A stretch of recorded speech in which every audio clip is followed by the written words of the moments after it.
Hi everyone. So நம்மளோட ஐடிஎல்எஃபோட first 2 videos post பண்ணி ரொம்ப நாள் ஆச்சு. So what is my take on some of the latest things that are happening in India?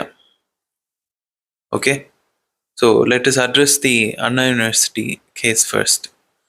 இதில் வந்து யார் குற்றவாளிங்க, யார் வந்து குற்றவாளி இல்லை அப்படிங்கிறத நீங்கள்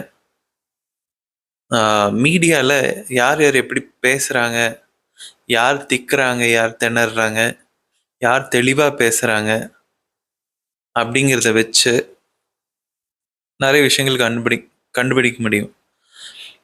அதே நேரத்தில் அந்த விஷயத்தில் டைரெக்டாக இன்வால்வ் ஆகியிருக்கிறவங்க திக்கி திணறுவாங்க. பட் அவங்க சொல்கிறத இதுதான் வேத வாக்குன்னு நம்புறவங்க, அவங்க வந்து அவங்களோட ஆனஸ்டான ஒப்பீனியன் தான் சொல்கிறாங்களே தவிர இதுதான் நடந்திருக்குன்னு அவங்களுக்கும் தெரியாது.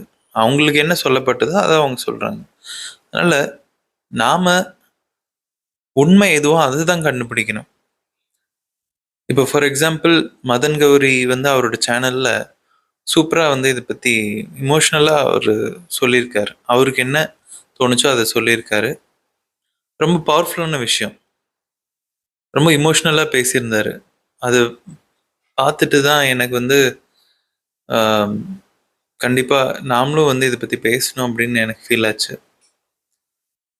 ஸோ அவர் சொல்லியிருக்க சில விஷயங்கள் என்னதுன்னு பார்த்தீங்கன்னா, இந்த மாதிரி ஒரு செக்ஷுவல் அசால்ட் அப்படிங்கிற ஒரு விஷயம் நடக்கும்போது மோஸ்ட் ஆஃப் அந்த விக்டிமை தான் வந்துட்டு அவங்க தான் அந்த விஷயம் நடக்கிறதுக்கு காரணமாக இருந்தாங்கன்னு சொல்லியே இந்த சொசைட்டி வந்து அவங்கள ப்ளேம் பண்ணுது.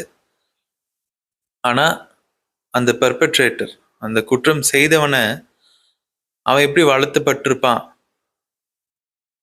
அவன் வந்து அவனுக்கு சரியான பிரெயின் டெவலப்மெண்ட் ஆயிருக்கா, அவன் வந்து ப்ராப்பரான மென்டல் ஸ்டேட்டில் இருக்கானா, ஒரு சைக்கோபேத்தா, நார்மலா அப்படிங்கிறத வந்து கேட்கறதே இல்லை. So you have to ask the right questions.